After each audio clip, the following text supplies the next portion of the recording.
While you're rocking with us at Toxic Radio, don't forget to check us out on social media. I want details, and I want them right now. Follow us on Instagram, Twitter, and Facebook. Now you're talking, brother. Chat with us, keep up on news. Just don't make it weird. Don't be a stalker. Don't be that guy. You just want to suck the joy out of everything. Toxic Radio. Get infected. All sports talk shows are the same, right? I am bothered by everything. You gotta go back to football school. You're calling this guy. It's just immeasurable. Wrong. In a world filled with talking heads more interested in their own celebrity than actually knowing the sports world, it's hard to find the people who really care about sports first. Look no further. Wire to Wire has it all covered. These guys have the knowledge and the cred to back up their opinions. No hot takes to get attention, just straight up opinions. Know anyone else who correctly called the 2020 World Series and March Madness? How about 70% on the NFL and NCAA football last year? You don't. Bottom line, these guys know their shit. They aren't doing it for attention, they're doing it for passion. Wire to Wire, live every Wednesday, 8:30 Eastern, only on Toxic Radio and wherever you find podcasts. Hey you, I don't mean to judge, but you don't have enough stuff. Way to rub it in, jerk. Know where you can get stuff? We got stuff. Lots of stuff. Get the stuff you need at toxicradio.net or through the free app. A caveman could do it. T-shirts, hoodies, mugs, stickers, all featuring your favorite Toxic Radio shows. Okay, literal goosebumps. So get off your ass and get your stuff. I don't think that kind of language is appropriate. And get some stuff for the people in your life too, you selfish bitch. You got yourself a deal. The Toxic Shop. Don't buy it safe.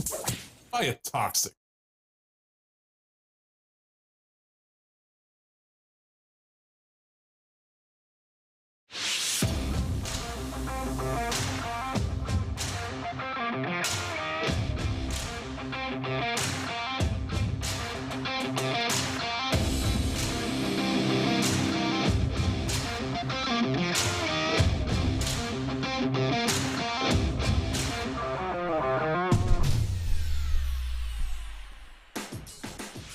What's up, everyone?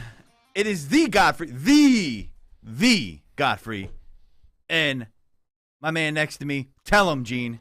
Me! Woo! Gene. We are here. The Eagles are playing golf right now, but we'll talk a little Eagles. We're going to talk Super Bowl because it is that week. It's a good Super Bowl, I feel, this year. Usually it is, but sometimes you get a shit one like I think of the Rams-Patriots one was pretty shitty. Not entertaining. I mean, we didn't think it was going to be a shitty Super Bowl. We didn't, but it looked shitty. It was a shitty. The wings looked tasty coming out of the oven for that one, and it tasted like ass. Someone burnt it. So 13-3. What's your quintessential? Yeah, it was horrible. McVay was an offensive genius that day. Scared of Belichick. Yeah. What is your when you say I'm going to a Super Bowl party? What's the first food that comes to your mind?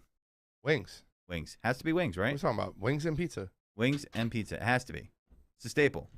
In fact, if I come to your Super Bowl party and I don't see wings or pizza, I'm getting in my car and going to fuck home. You got to go somewhere else. I'm leaving. I'm not. If I see fucking vegan wings there, you can have that, but it better not be the only wing. I'll flip the goddamn table. If there's no blue cheese, I'm out. I'll go to the supermarket and buy blue cheese and come back. I'll come back. You're a weirdo for that one. I love blue cheese and ranch. The dipping sauce is key for the wing. I'm telling you. So you're saying you like putting white stuff in your mouth? Listen, if it's got a tangy taste, that's all I gotta say. It's edible. Got it. But no, my Super Bowl snacks, like the three things I feel like every Super Bowl party should have, are wings, pizza, and buffalo chicken dip. You know how to have the dippers. I was just fucking thinking about buffalo chicken. You gotta have the dippers, like the little, like the Tostitos chips or the Triscuits. Whatever. What about a Triscuit? And maybe a celery, if you want to stay healthy. And then you throw the pretzel bites on the front table so people can pick at those. I feel like the pretzel bites are awesome, but I like the way Philly pretzel has like the other fucking like the little dips in it. You got the sweet one, you got the spicy, you got the yellow mustard. I've already made my feelings known on another show about yellow mustard, but I'm just gonna tell you, yellow mustard's amazing. I'm a spicy brown mustard guy. Yeah, yellow mustard's amazing. You're a creature. The spicy brown mustard is amazing, and it's the only way to eat a pretzel. As soon as you said you didn't like yellow mustard, everybody that was listening live dropped off. That's not true. They were applauding. applauding. Just like, I don't want to hear. They were applauding me. That's what happened. That's what happened when they heard Yeah, about it.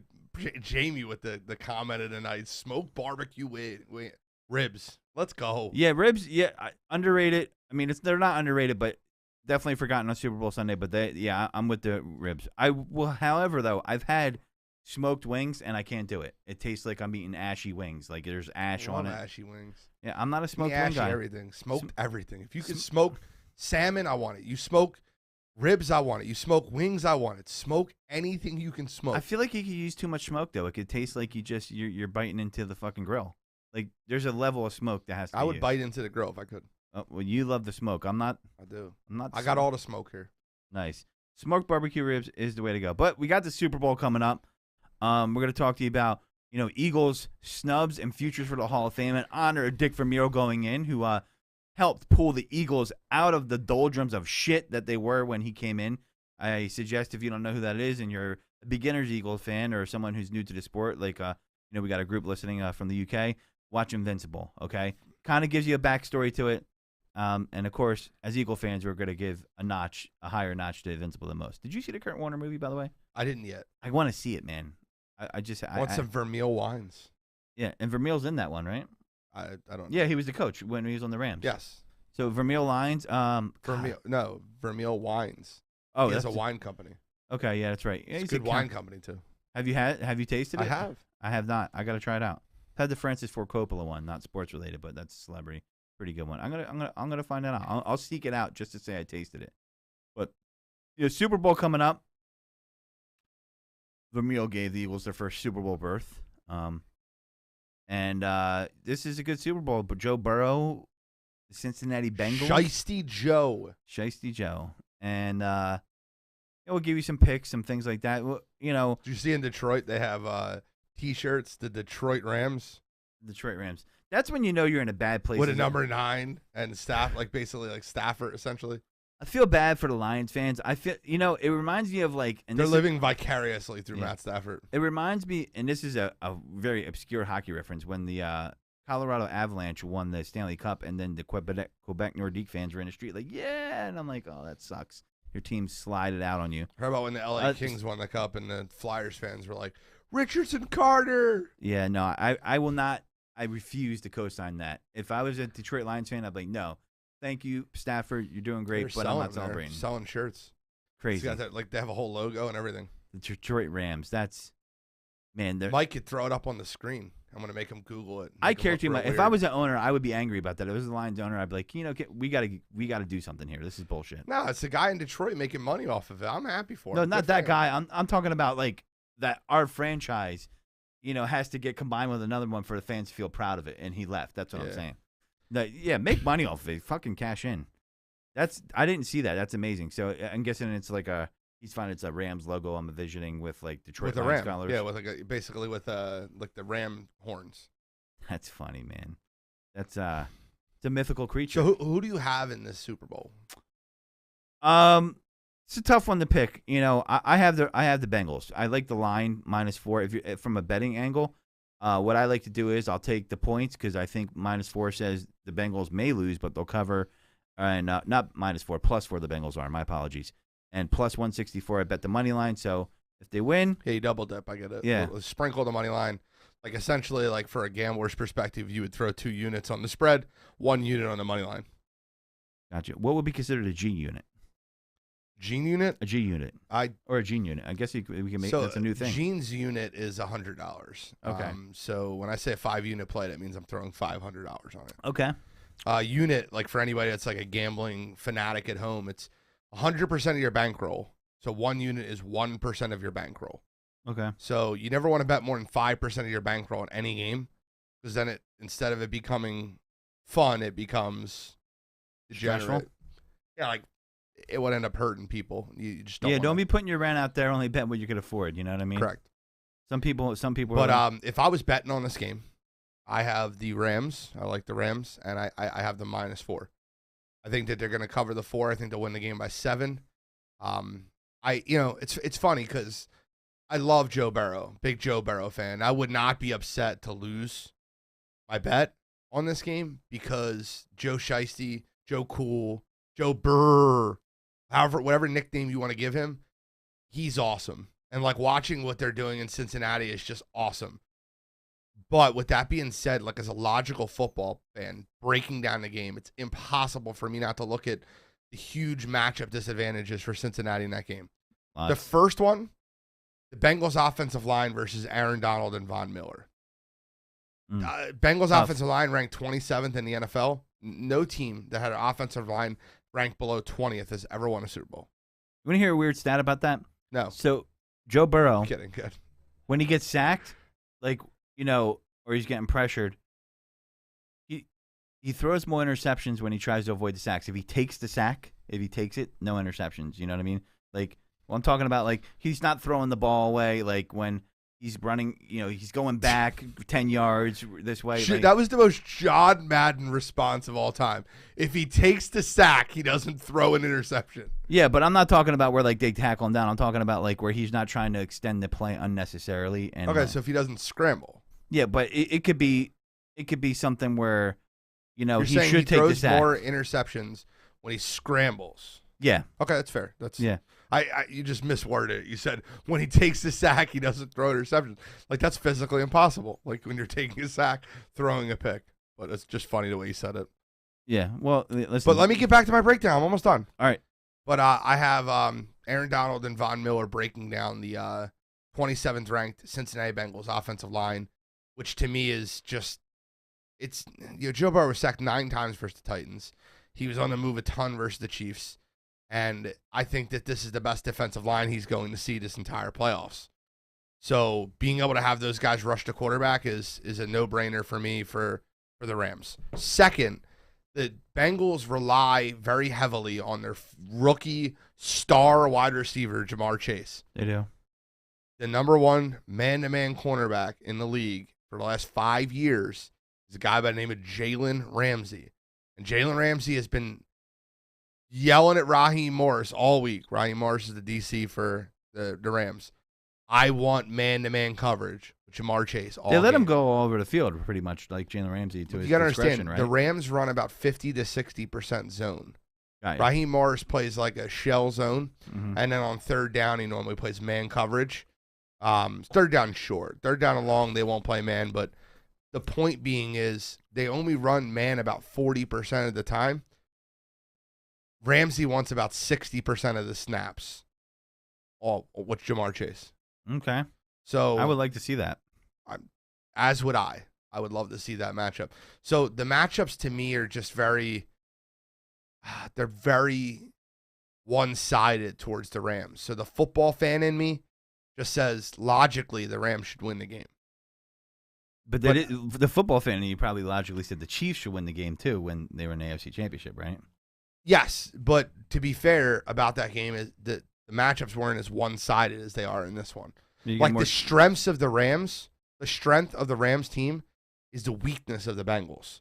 Right. So like for offense, the strength for the Rams is throwing the ball inside the seams.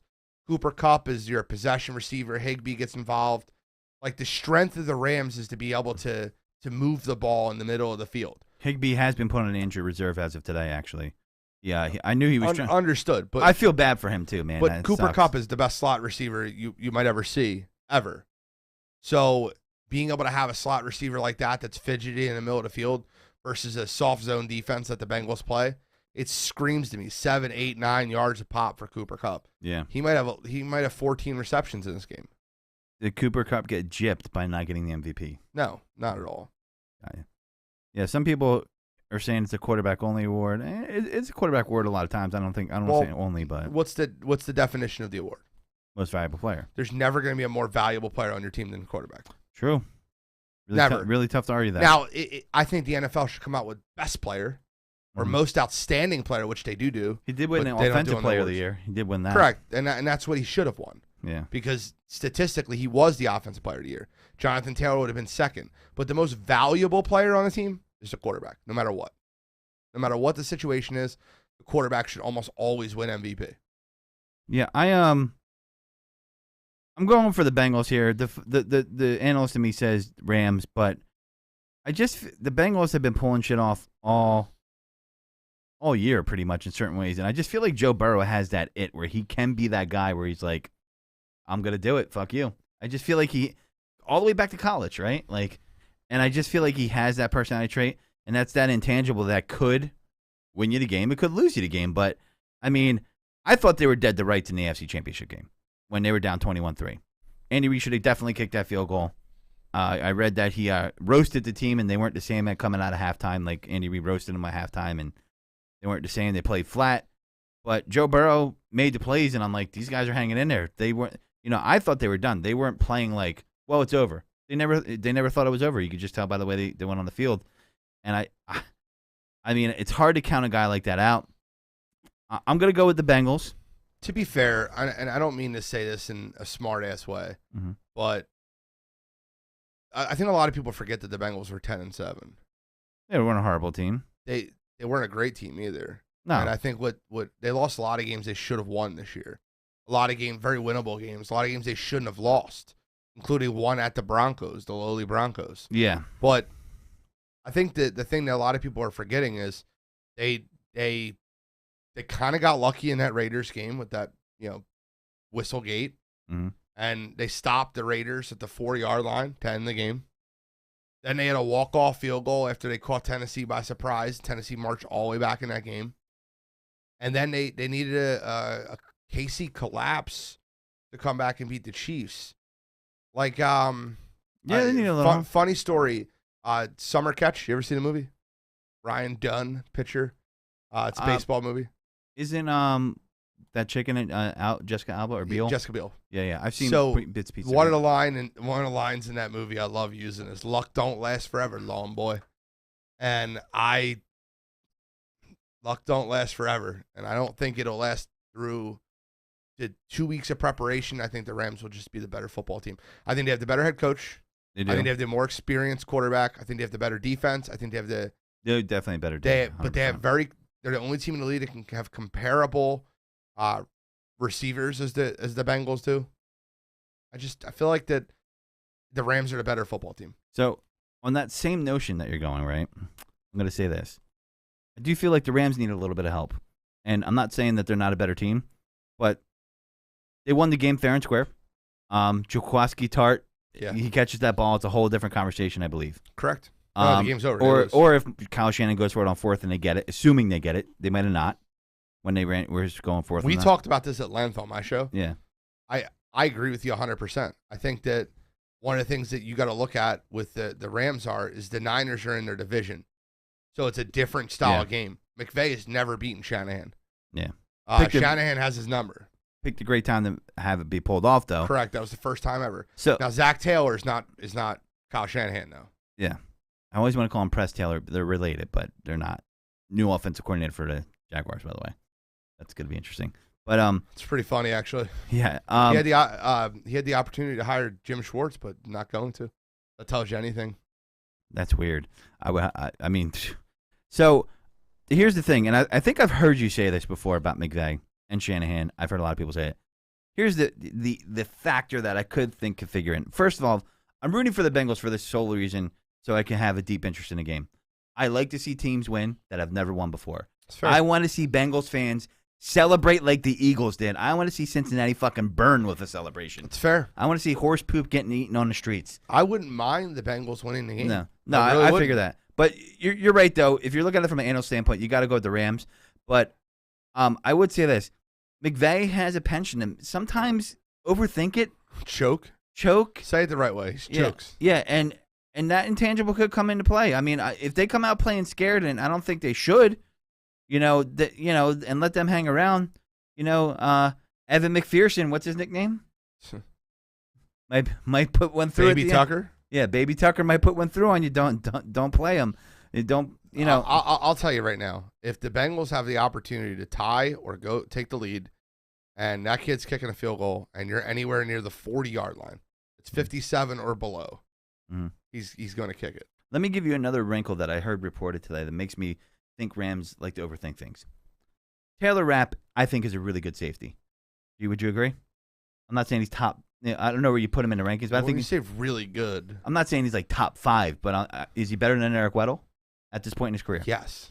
So I find it very interesting that they're saying, and I don't know if this is bullshit. They're just putting it out there that Eric Weddle is reportedly going to be the defensive signal caller for the Rams.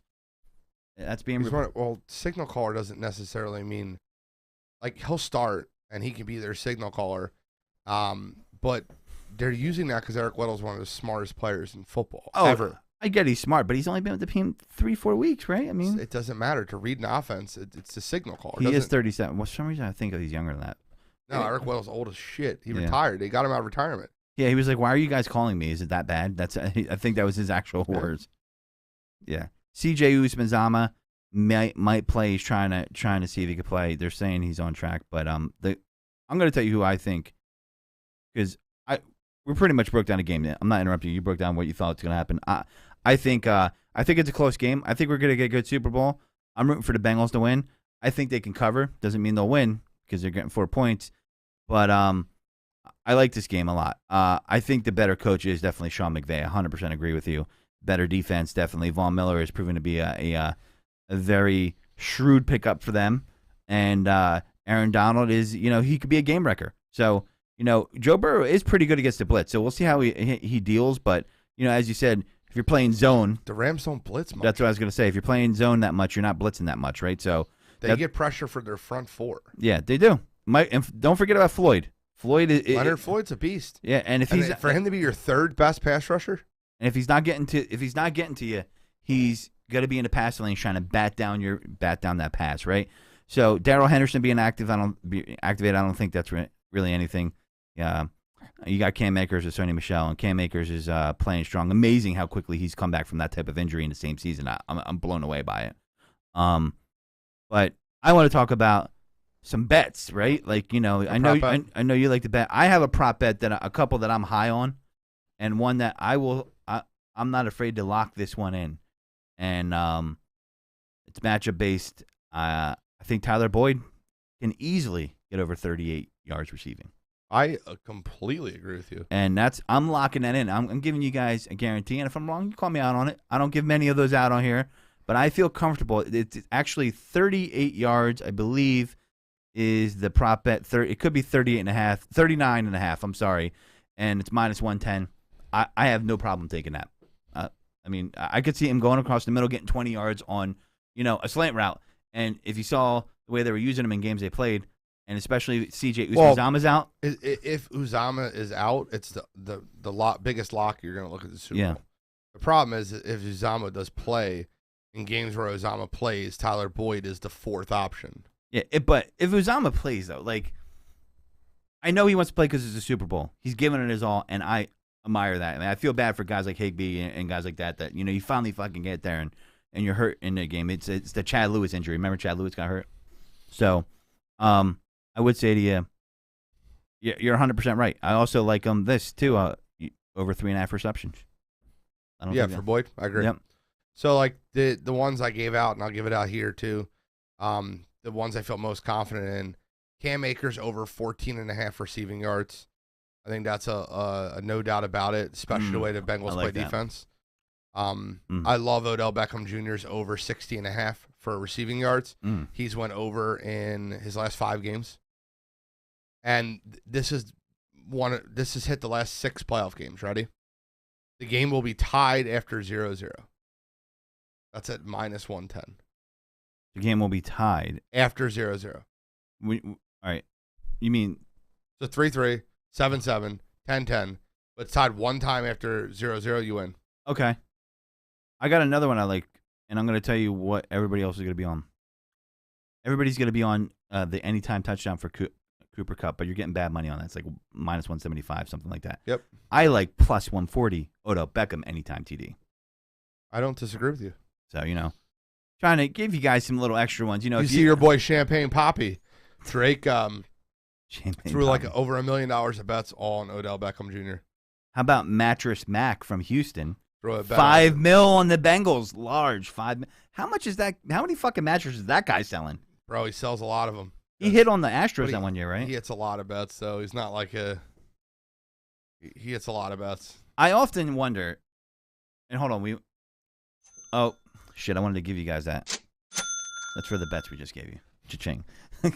But You're fucking hilarious. Dude. I often wonder, like, guys like that put bets like that. You hear about the bets and you hear about the victories. I often wonder on the other side what happens. Like, do you ever hear about the losses? Yeah, I've heard about him a few times. He's lost a few very, very big games. World Series like this past year.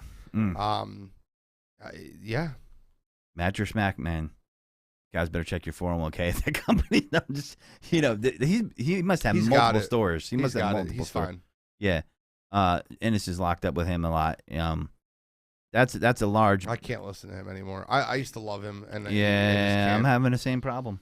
Yeah, he's becomes very political, and I don't need to hear all that shit. Yeah, I'm listening having to it for sports talk, not for your political views. Yeah, he's talking to defend the South stuff. Yeah, and I'm just like, what? I'm like, come on, dude. And I'm just like, you know what? Yeah, I'm going. So, but anyway, is there any other like games you like to play during the Super Bowl? You know, bets are awesome. I love my favorite is block pools and figuring out how you can get there. Like, I love getting in them. I'm gonna try to get into one or two more. I only have two right now, which is odd for me. I normally have three or four. I want one big one, just one big block. If anyone's listening that has a nice block pool, let me know. But yeah, I love block pools, and I just love, you know, our setup this year is gonna be perfect. I'm watching it at my buddy Justin's house. He's gonna have like 5 guys, 6 guys there, pizza, wings, chill.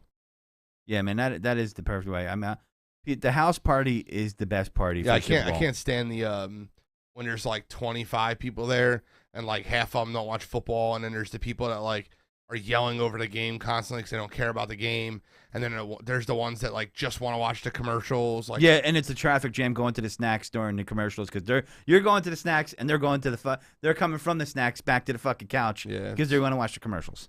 I can't take that. I got to watch football around people that want to watch football. Now the guy I'm watching it with has the same future bet I do. I got the Rams before the season started. I put $200 on them at 16-1. Great future bet. To win the Super Bowl, so it'd be $3,200 payout. He put $500 on him at 12-1. That'd be a $4,000 payout. You know, there's a Bengals fan out there that put the future bet on the Bengals, and that's stupid if that a hit. Or sorry, his $6,000. Still bad math. He has $500 to win $6,000. Yeah, man. I like fantasy football. I'm a big fantasy football guy. I do daily fantasy. Yeah, and I like it's. They have it. I forget what it's called. I know you've done it on FanDuel. They don't call it Showdown mode on FanDuel. It's called something else, but on DraftKings they do. A little bit different how they do the salaries. It's called single game or something like that. Same game or single game parlay. Single game fantasy. Yeah. They call it Showdown on DraftKings, and I like it. And I can give you guys a few tips. Inbox me. I've won probably $3,000 doing it this year. Nice. And stud over here. Single entry is the key. Do not do a multi-entry. I know you guys think you're going to win $1 million on a $3 entry. It's not fucking happening. It's the lottery. I'm telling you right now. Single entry, $25, maybe $50. Make sure it's doubling your money. Is the very last place where you can cash. And quick tip is you don't have to spend your whole salary. You can actually differentiate your lineup away from everybody because in that type of format, you'll have people that might have the same lineup.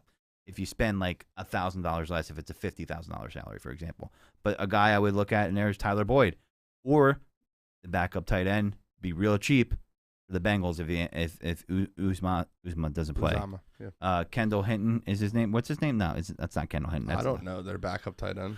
No, the Rams guy that's playing. What was his name? 86 is his number. He took over for Higbee. He had a pretty decent game against the Niners. It has to be Kendall Hinton, right? I don't know.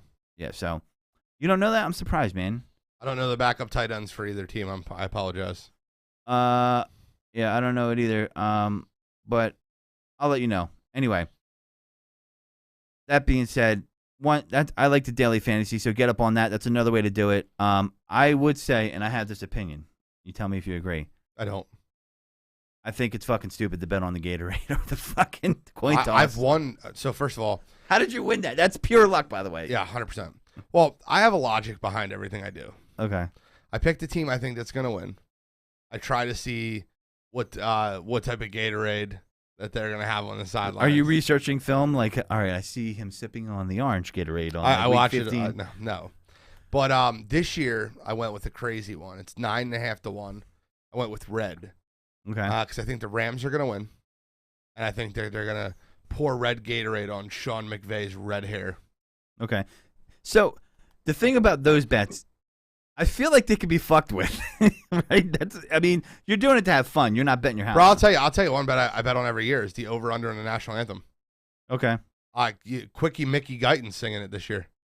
So The over-under is 99 seconds. It's went over 10 out of the last 12 years. I'm going with the under. Quickie Mickey Guyton's going to sing in 89 seconds. that's his nickname is Quickie Mickey Guyton? Her name. Her name. She sang at the White House. She sang the national anthem at the White House. I think it was for the inauguration, and she sang it in 87 seconds. So she holds a note long. You're like, fuck, move on. Move on. it's crazy. Slow down. We're gonna be betting on snails in the parking lot, man. Yeah, that's And by the way, Tails is winning this year. okay. So Tails, Mickey Guyton under, Red Gatorade. They're Red my three Gatorade. joke bets. Those are definitely, yeah. Go into that having fun I'm gonna because throw $20 on each one of them. Yeah. I'm not gonna this. Is not gonna be. I'm not gonna be. don't do betting my life. $100 bet on that. No. Yeah, fuck that. Well, I mean, unless you got the money, but I'm maybe just the saying. Quickie Mickey Guyton one. I've done some research on that one. Under. So that's hold on. That's under 99 seconds. 99 seconds. 1 Gene unit on it. So you know another one's that's wild. The first kickoff not being a touchback has hit 10 out of the last 12 years. Wow. That's crazy. And both the kickers, McPherson and Gay, don't have over a 60% touchback rate, which is what you look for out of a kicker. Because obviously teams want to start fast. They want to have their kickoff return and run a kick back or whatever. So, for what it's worth, department. Yeah, if you want to get your heart pumping, what I've done for betting, and I've hit on it, and you got to make sure when you hit, you walk away, is live in-game betting about the drive result. And You're ridiculous. I've gotten a couple of those. I but love it. You got to walk away, though. You can't be like, all right, I just hit for 4. I'm going to hit again. Walk the fuck away. Cash it out. Maybe do one more bet. Spoken like a true degenerate. No, I'm serious. You got to cash it out. It's like you'll see people hit like in a casino and they're like, all right, I'm gonna make my whole salary. No, you're not, motherfucker. Cash that out. Maybe keep 50 and bet one more and then walk the fuck away and you'll be a winner that day. I'm just saying. I hit on the Bengals game. It was a field goal. I bet McPherson was gonna hit a field goal on a certain drive and I was like, yes, field goal. Like you know. Bill said it on our show. The over 1.5 field goals for Evan McPherson's a nice bet too. That is a nice bet. All right, so What about move the on. under on it though? Let's move on. You're not betting under 1.5 field goals for McPherson. Get No, out of no, here. I meant for the overall. It's 48 maybe. 48.5. If you like under or over. I shade under. My final score prediction is 27-20. It's not good enough for me to actually bet it. Okay, not good money. All right, so do we would like to move on to the Eagles Hall of Fame snubs and futures? Yeah, why not? All right, so we're inspired by this obviously because we have Dickie V. V going in. No, this is wrong, Dickie V, but Dick Yeah, Vermeil. not Dick Vitale. Dick Vermeil. Wish The original Wish- Dickie V. Wish Dick Vitale a speedy recovery. Oh, is he? Yeah, he's going through a really tough version of cancer. Oh, sorry to hear that. Sorry to hear that. Yeah, definitely speedy recovery to that man. Very always full of energy. That's for sure. Guy could talk about anything and you'll get excited listening to him. It just These are big facts. yeah. All right, So let's go over future Hall of Famers and Hall of Famer snubs. What we wanted to do with this segment was we wanted to talk about Philadelphia Eagles that we believe will be Hall of Famers when their career's over, or ones that we think that should have been that aren't in the Hall of Fame. yep, I got plenty of snubs. So I have 5 total, and I have 1 honorable mention. Okay. How many total do you have? Oh, I got tons of fucking ammunition tonight, and Okay. So do you want to start with one? yeah, I'll start one. I'll give you a number. I'll give you my number 5, and not a lot of people think about this because he was overshadowed by a legend, but Clyde Simmons, and I'm gonna give you my case. Okay. Let's hear the case. I don't agree with you with this one. So he was I'm over. going to tell you whether I agree or disagree when you say them. Well, he was a 9th round pick. He had 121 sacks. Okay. He was on the Gangrene defense, played on the opposite side, defensive end of Reggie White. He did still play on some teams Reggie wasn't on, and was productive. Cardinals after the Eagles, and when he retired, he ranked 10th all time in sacks. He had 8 of 9 ahead of him, and already in the Hall of Fame.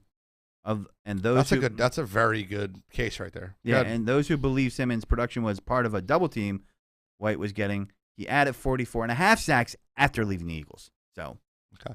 My honorable mention is a guy that might have been blocking him. Well, I'm not kidding. I'm kidding. He wouldn't be blocking him because he's blocking right now. This is a stone cold projection. okay. This is one of those ones that I listed as honorable mention because it is straight projection. Jordan Mailata. That is I think Jordan Mailata is going to have a Hall of Fame left tackle career. I think he's going to be one of the best left tackles in the game for years and years to come. The way he's improved from being a rugby player to a starting left tackle. got a great in the NFL. story. Great story. I think Jordan Mailata will be a Hall of Famer. And If he goes to the Hall of Fame, that'd be a great football movie. 100%. 100%. 100%. All right, give me your next one. I'm going to go into my number 5. All right, so my next one, oh man, there's so many good ones. Don't use mine. What? Oh, the one we talked about Yeah, earlier? Correct. Yeah, well, no, that's all right. People are going to say I'm crazy for this one, but, maybe I'm being prejudiced, but Troy Vincent. Pennsbury High School. So Troy Vincent could go in the Hall of Fame as a player rep. He can go in the Hall of Fame as a lot of different things. Troy Vincent's done a lot for the NFL, and I don't disagree with that one, actually. I'm being a little biased and know some of his family. I don't think it's that biased. But, yeah, he was a productive as a corner in the league. And remember him as the Eagles. He was on, I believe he got drafted by the Dolphins when he came in the league. Yes, that's correct. Pennsbury High School, New Jersey. Finished his career with 47 interceptions, 4 more in the postseason, but he was also a physical presence. He was a great tackler, which a lot of corners sometimes aren't these days, I won't mention him. But and he was a willing run supporter and a good blitzer. Made 5 straight Pro Bowls, which is pretty impressive, I think. So, I think he's a snub. That's fair. 83 pass knockdowns. I have a snub next to. Okay. Shoot me. So, Shoot it. Not me. let me ask you a question real quick. Okay. This is off the record type, not off the record, off base a little bit. Okay. Okay. Who's a better quarterback to you, Eli Manning or Dan Marino? I'm gonna have to go Dan Marino. Okay. I mean, fuck that, Dan Marino. Yeah, it's not close. I know where you're going with this, but yeah, Dan Marino. Yeah. So, Super Bowls dictate how people become in the Hall of Fame. Dan Marino made it despite not winning a Hall of Fame, winning a Super Bowl. He had to own every quarterback record, but yeah, I mean, yeah. That's fine. But I look at a comparison between Donovan McNabb, number 5, will always love you, and Troy Aikman. I want you to look up Troy Aikman versus Donovan McNabb's stats and just put them side by side. Then don't put any names to it, and I want you to tell me who's the better quarterback. Donovan McNabb had one of the best touchdown interception ratios you'll ever see. He went to 4 straight NFC Championship games. He went to the Super Bowl. Yes, he didn't win a Super Bowl. He didn't have the weapons Troy had either.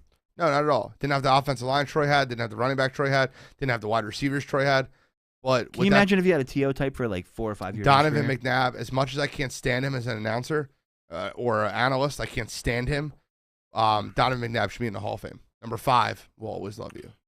I'll give you a comparison, kind of agreeing with your analysis. If you look at his numbers and Dan Fouts' numbers, they're right on par with each other. And Dan Fouts is heralded as an all-offensive, juggernaut because he's on the Chargers. The problem with that is they were so different times. Like, McNabb was right after Aikman. They played almost the same. Yeah. Dan Fouts played in the 70s. Yeah, but he did have, Kellen Winslow Sr., which he was an all-timer. Understood, but they weren't throwing the ball as much back then. Well, for that offense, they were in that era, but overall, you're correct. Yeah, that's Air Coryell, they called it, and that's why, I think people gave him a pass. But there's a lot of guys in the Hall that shouldn't be in. I mean, if you look at Joe Namath's numbers, numbers, they're shit. I mean, they're Joe Namath made the Hall of Fame because he guaranteed the Super Bowl. Yeah, because his literally numbers the only reason. His numbers are straight Dookie. I'm sorry, it's Dookie. And he was from New York. Yeah. That's the only. He two got reasons. the bump. Yep, 100%. All right, give me your number 4. So my number 4, I'm gonna go with the future one here. This probably might be in there, so you might hate me on this, but I don't mind. Jason Kelsey's he's got to be a Hall of Famer, right? I mean, mean, 100%. I mean, athletic tight end, longevity. Tight end. He could have played tight end probably if he wanted to, but his brother better tight end. That's why I got that mixed up. Travis Kelsey's gonna be a Hall of Famer too, but Jason Kelsey, athletic center. You see him running down the field all the time, and a lot of centers do that, but he does it with a lot of speed more than other centers. Great run blocker, great pass blocker, longevity. I know, and of course I'm gonna feel this way because of the Super Bowl speech is fucking. I used to think Chase Utley's speech was awesome. It was very short and sweet, but Jason Kelsey was like, "Fuck that, I'll show you, Chase," and made that speech. I was there for it, and that guy plays with heart, 100% of the time. Okay, so my number 4 is a Stone Cold Lead Pipe Lock. 100% makes the Hall of Fame. One of the best left tackles ever to play the game of football. Probably top 5 left tackle ever in his prime is Jason Peters. Now, Jason Peters hasn't done very much for his career, playing the last 3 years, but in the prime of his career, it was nobody better. He was the best left tackle in football for 10 straight years, and there was no debate about it. He was not 100%. And that was a trade from Buffalo. Buffalo. He used to be a tight end. Yep. And Oklahoma. Yep. I believe it's Oklahoma. And when you look up a picture of a tight end, like, that's a fucking big tight end, too. Like, you're looking at him like, well, when he was a tight end, he wasn't that big. He gained a lot but of he weight. was still big as a tight end, though, man. 100%. He was like, O.J. Howard looks big to me as a tight end. He looked bigger than O.J. Howard. Okay. Yeah. I mean. Do you have a number 3? Yeah, my number 3 snub is, and a lot of guys know him because he's always here talking shit, is Seth Joyner. And I'm going to tell you why. Okay. You love that 90s Eagles defense. Dude, but one of the greatest defenses ever, Yeah. but to be honest with you, when you're not the best player in your own defense, it's tough to be a. Yeah, you got Ray Lewis, Ed Reed. It don't happen too much. Yeah, but I mean, you had the minister of defense on there. I mean, fuck you do. But understood. Jerome Brown's probably second best. He is the only player in NFL history with 50 sacks and 25 interceptions. He was one of the most feared outside linebackers, and his 27 interceptions, including the postseason, are 12th most ever by a linebacker. So, pulling the stats offline, he works for NBC Sports. That's how you guys know him these days. But Seth Joyner was a beast on the field. My number 3 is a current player for the Eagles right now, paved the lane, Lane Johnson. One of the top right tackles in football. Guy is next level. He's won All-Pro right tackle twice. He's been a Pro Bowler 5 times. Guy's still in the middle of his career and a Super Bowl champion. So, Lane Johnson. Lane Johnson's a good one. I mean, I can't argue with that. And, you know, the guy was a quarterback in high school, I believe. He was. Which is crazy when you think about it. He was. But that guy, he's a baller, man. He's a football player, and he wants to play, man. And I love that about him, you know. He came back strong this year after dealing with some emotional stuff. Yeah, I can get down with people dealing with that kind of mental illness, Ben Simmons, because that was real. I mean, fuck all that other bullshit. Anyway, that's a whole other show. Just saying, you know, you will not be a Hall of Famer, Ben. Anyway, yeah, that's a good pick. So we're down to number 2, right? Yep, I have 2 more. Yeah, I have So this is going back too. I know people are gonna laugh at this, and you know I'm building a theme here because I really think we need some linebacker help currently for the Eagles. But Bill Bergey was a very good NFL player. He was a Bengal though at first. So sticking with the theme of the Bengals playing, he was drafted by the Bengals, but he didn't really get good until he got to the Eagles in '74. He made 4 Pro Bowls. He retired after 80 Super Bowl, finished his career 27 interceptions, unofficially 18.5 sacks, 21 fumble recoveries, 27 INTs to this day are 11th most in NFL history by a linebacker. But he was really good, feared linebacker, tough linebacker, and you know, I think he might get on the Veterans Committee someday. My number 2 is a homer, very homer pick. I'm a huge fan of him, huge fan of the type of person he is. One of the nicest Philadelphia Eagles of all time. Guy is next level. Gives back to the community, leader in the locker room. Never a negative word to say about Brandon Graham, BG. Super Bowl champion, strip sack off of Tom Brady, biggest play in Eagles history. So I get I just tingle thinking about that play. I think Brandon Graham is a borderline Hall of Famer, and I hope that he plays a year or 2 more to solidify that stance. Right now, he's outside looking in, but he is. I'm such a big fan of his. When he gets a couple good years under his belt, he can make it. I don't think he's going to play much longer. Yeah, I know. But Brandon Graham would be my number 2. Yeah. He might fall into that unfortunate category of the Ryan Howard category, but Ryan Howard's a different story, and he was dominant when he was dominant. And BG wasn't good at first. We didn't like him as Eagles fans. We were mad at that. We're mad at didn't get Earl Thomas or JPP. I wanted JPP, but you know, in retrospect, I was wrong. I think BG ended up being the better overall player. JPP was good, but you know, BG never blows his finger off. Yeah, I was just gonna say that. Fireworks will fuck you up, man. You know, you gotta. When things go boom, you throw them away. Just saying, JPP. Your number 1 is not even on my list. Yeah, and my number 1, this is fucking criminal. And Reuben Frank agrees with me. Sports Raiders agree with me. And, you know, he gets overlooked because of his name. EA is what we call him. Eric Allen has never been a Hall of Fame finalist. During the 13-year period from 88 through 2000, he was simply the best cornerback and most complete cornerback of football. Only Rod Woodson had more interceptions than Allen during that span. He spent a few of those years playing safety. EA had 9 pick sixes 7th most in NFL history, more than all but one corner in the Hall of Fame, 6 Pro Bowls, 54 regular season interceptions, 4 more in the playoffs. Let's get him in the fucking Hall of Fame. It's time, goddamn it. I'm tired. There's no way, man. Like he. If you look at the stats, and it's not just because he's an Eagle. It's about an Eagle. This is the Eagles podcast. If you look at the stats and compare him to his contemporaries, he should be in the Hall of Fame. His numbers hold up to this day. I agree with you. My number 1 is the greatest center in the history of the NFL. He is the man that gave the greatest speech ever. He's the guy that just locker room leader. Guy is Super Bowl champion. Athletic center. You want to talk about a guy that was getting ran out of town? 5th, 6th round draft pick? Either 5th or 6th. I think it was 7th, wasn't he? You could check it. But late round draft pick. Leader in the locker room. Worked tirelessly to get better in his career. Credits a lot of his career to Jeff Stoutland. Is Jason Kelce.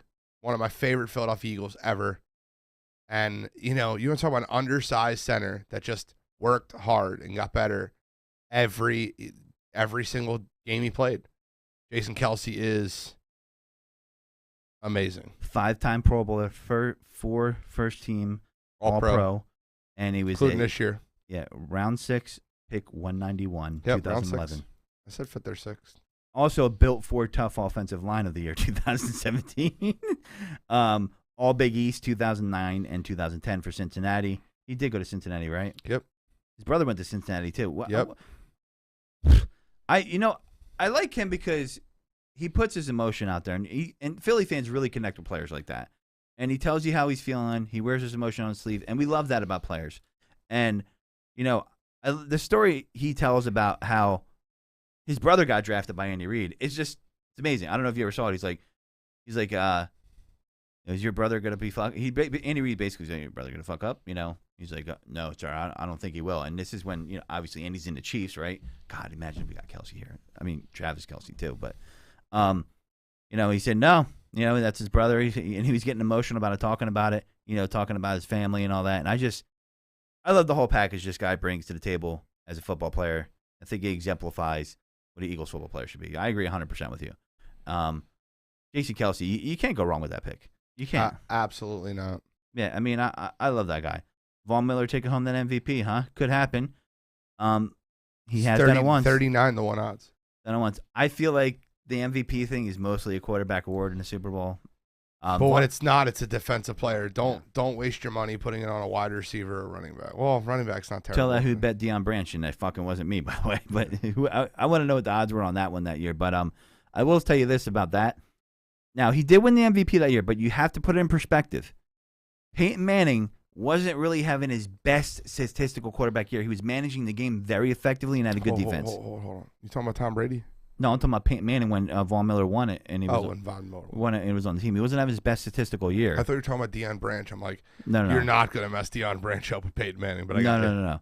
Yeah, Peyton Manning wasn't really an offensive juggernaut that year. He was. No, it was end of his career. Yeah, this is the swan song. Yeah, so that gave that opportunity there because I guarantee you, if Peyton Manning had even a above average game, he would have won the MVP. Yep. Average game, he could have. So speaking of quarterbacks, we got to get into one.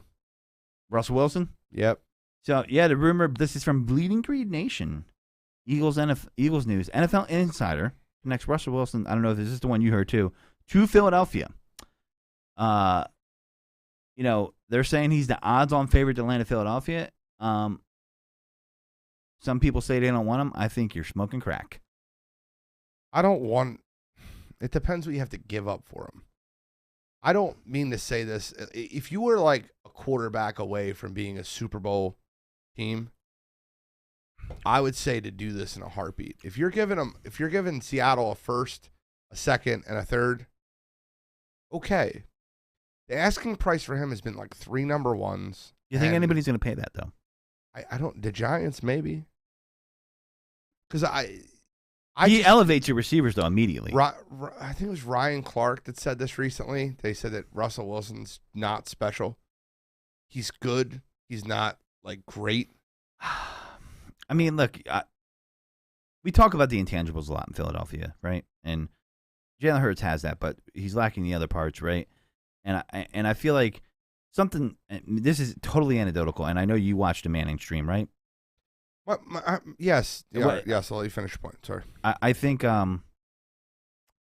when I'm just impressed with him how he carries himself, and I just think he had an injury and he was on a bad team. I don't think he's over, but the price could be too much. 3 first rounds are a lot. So, I mean, if you had to give up 3 first-round picks, and your choices were Russell Wilson and Deshaun Watson, who would you rather have? Man, that's such a tough one. It's not tough at all. I mean, you got One's youth. 26, dude. 20. Oh, is it 26? And he's still better. younger. So you think Watson? He's better than Russell Barring Wilson age. right now. Okay. It's close. I can't say you're wrong for saying that. I mean I think you can make an argument on both sides, but the age factor is huge. And I think contractually he's going to be less than Russell Wilson if I'm not mistaken. So would you give up 3 first for Deshaun Watson? Yes. Okay. Because you have a quarterback of the future. You have a quarterback for 5 years, 6 years, 7 years. I would too. And he might be suspended for 6 games. Whatever. You I got don't care. Yeah, I don't care either. Yeah. I don't care either. You got I just want part of the reason that I want to give up so much for Deshaun Watson is I truly believe that the wide receivers are not being developed properly under Jalen Hurts. Like I think you're like hampering someone like Devontae Smith's career. You can't develop if you're not being able to explore the full route tree in the offense. You just can't. I mean, the quarterback, if he can't make all the throws, it's not going to happen, right? I mean, I find it very interesting that there's so many people in Philadelphia that are okay with sitting out another year and watching another year of a team that definitely cannot win the Super Bowl. Be like, well, let's see what you have, and then you have to try to find a quarterback after that. Like, if you know he's not the guy, like, what are you doing? yeah, and people say, listen, Like, he's not the guy. I would love for this to happen, but I highly doubt he's going to have that Josh Allen year 2 to 3 jump. I just don't see it. What are these People fucking think that. wild comparisons? come I from? know. I agree with you. It's fucking No, but like nonsense. Josh Allen had an absolute cannon. Yeah. He just throws was the ball 75 yards in the air. probably from his knees. And What are we talking about? Why did people say shit like that? Like, oh, it's Josh Allen. Or I see Russell Wilson. I'll give you a reason. It's because it's a phrase called confirmation bias. They've searched out information that is going to confirm the point they want to be true, even though it may not be.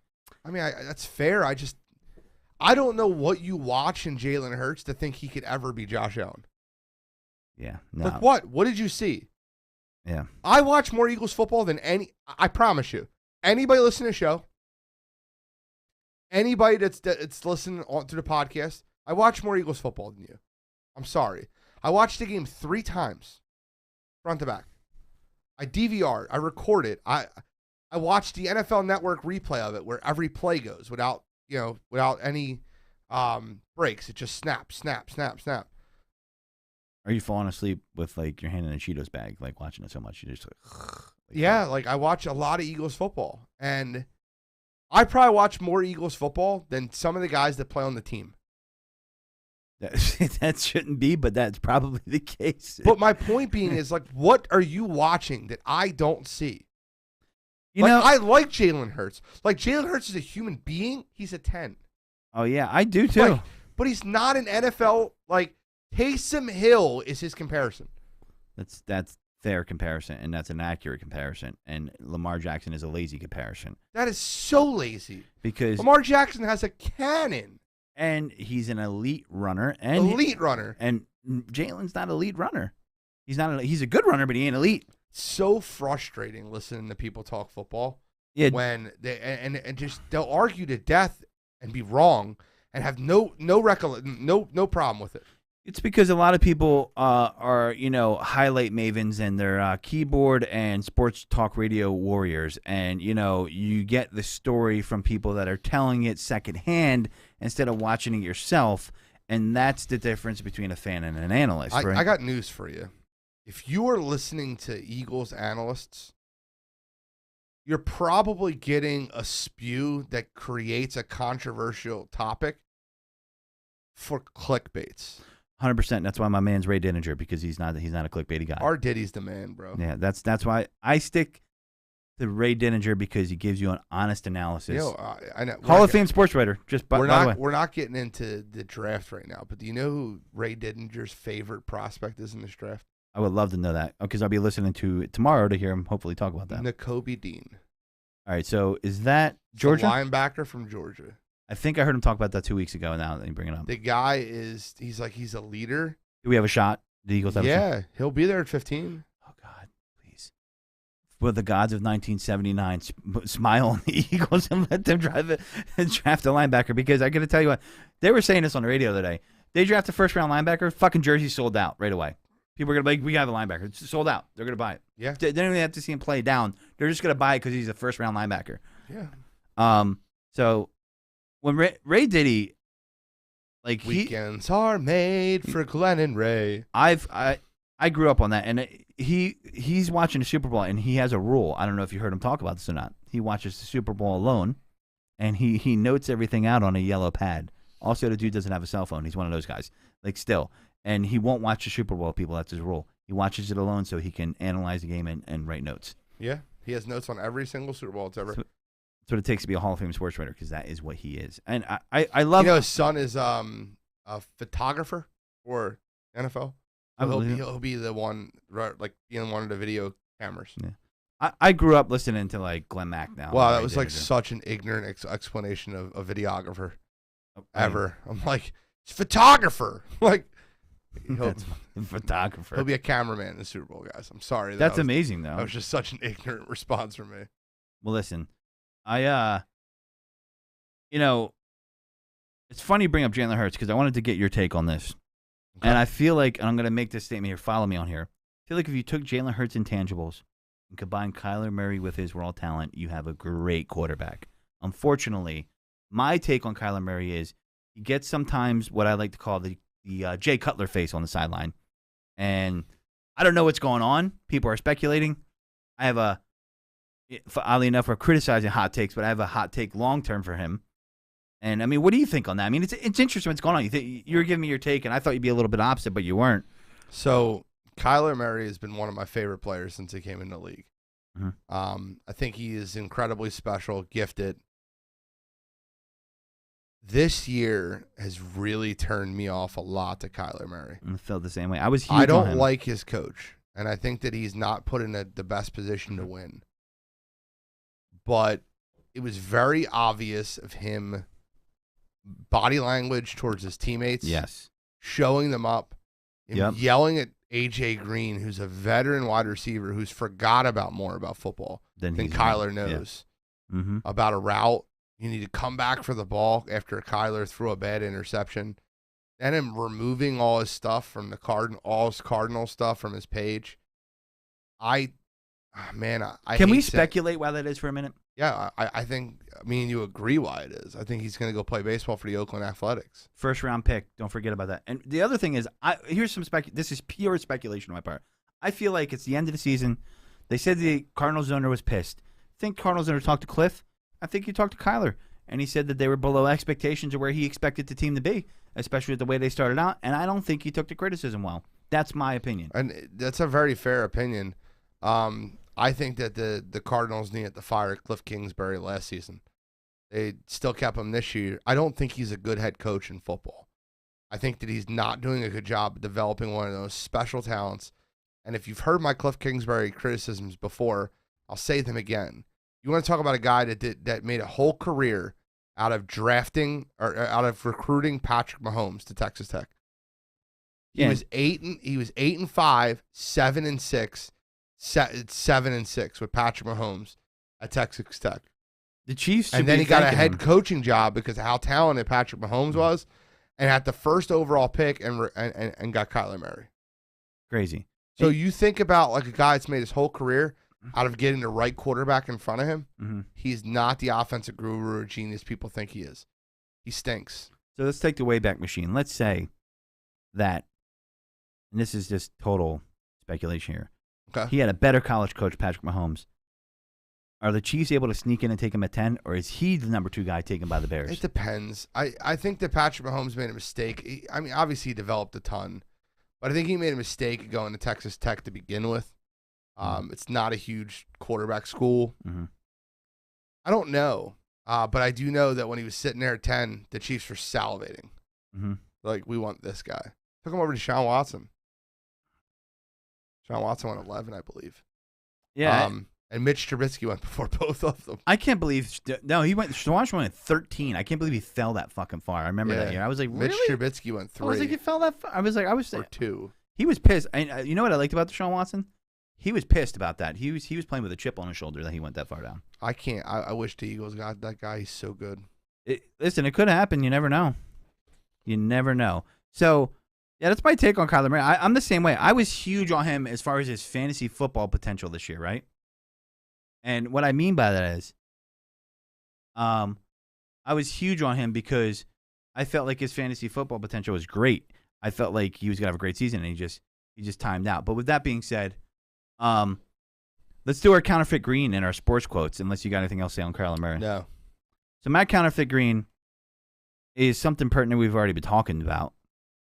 Fans that don't want a Deshaun Watson or a Russell Wilson, you could debate which one to take, but I'm taking either over Jalen Hurts, in my opinion. Now, what the price would be, would I pay three first-round picks for Russell Wilson? No. Would I do it for Deshaun Watson? Yes. And the reason being is you can't say you're watching the games and say that wouldn't be a move you would take. You don't have anything in the NFL without a quarterback that could at least make anticipatory throws, and we don't even have that part of our offense. And we have a guy in Devontae Smith that had a great season with a quarterback that was limited. Imagine if he has one that's good. Yeah. That guy's 100-catch, 1,200-yard, easy with a good quarterback. So my counterfeit green this week is the people at Super Bowl parties that don't like football. The people that are just right. asking you questions, and they're like, oh, do they get a field goal here? Is that a 6 points? Like, they say really dumb shit, and they interrupt you, and then they don't like realize how big of a play is, and they're just like, oh well. Yeah, I can't stand. They're my counterfeit green this week. Yeah, I'm not bothering you at your crochet class. You know what I'm saying? Like, Yeah. so why are you gonna bother me watching the game? Yeah, I agree 100%. Let the football guys watch football. There's plenty of people at the party that don't like football. Go talk to them in the corner by the carrot tray. Yeah.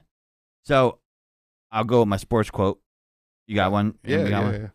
So I love this, and this is why I'm rooting for Joe Burrow. I feel like Joe Burrow is the anti-Ben Simmons.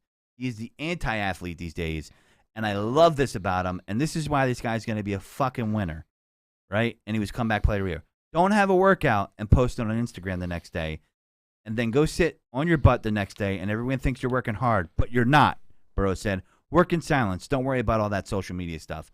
I love it. Don't be Jalen Reagor going into the fucking DMs of someone talking shit to you. Yeah. You're a pro athlete. Act like it. Put the fucking work in and be grateful for where you're at and take advantage of that opportunity. Okay. Block out the noise. Mine is, I've been waiting to use this all year for the Super Bowl. I went first because I thought you were going to steal Joe Burrow from me. I'm not going to lie. No. Mine is from the movie Miracle. Okay. Miracle on Ice. Great fucking movie. Great moments are born from great opportunity. Mm. What you have here tonight. What you've earned here tonight. If we play them 10 times, we might lose 9. But not this time. Not tonight. Because we're going to shut them down because we can. And Yeah. I'll just stop it there. I won't go to Herb Brooks. It's like a little hockey-ish. But And that was played by the late, great Kurt Russell, right? Yep. Late great. Did Kurt Russell die? I'm pretty sure he passed. I don't think Kurt Russell's dead, bro. Maybe I'm thinking. No, are you sure? I'm almost sure Kurt Russell's. I think he's still in the Fast and the Furious movies. No. Fast and the Furious. Kurt Russell, I'm pretty sure passed. I could be wrong here. I don't think so. Confirm this for us, control room. Okay, I'm thinking of the other guy that I get confused with him. Still alive. All right, the great Kurt Russell. There we go. Rewind. Mike, edit that out. All right. All right. I can't believe you just said that. I thought I'm I think he's in the Fast and the Furious movies. Is he? Yeah, I think he's Mr. Nobody. Okay. There's an actor I always get mixed up with him that I know passed, but that's definitely one. You know, I got screwed by Twitter. Anyway, All right, it's past 8 o'clock anyway. Yeah. It's past Godfrey's we're gonna bedtime. end it on that. I'm It's expiring. past Godfrey's bedtime. Yeah, I'm expiring. But thanks for listening in, guys. Thanks for tuning in. You know, thanks for going. We're gonna still be talking birds as the season progresses. More draft analysis. Gene will be on that. I'm gonna learn that, and we're gonna give you more Birds Deep as it goes on. Amazon Music, iTunes, Stitcher, Google Play Music, Google Birds Deep. You know where to find us. And this is Z Godfrey, not saying goodbye, just saying take it deep. Peace.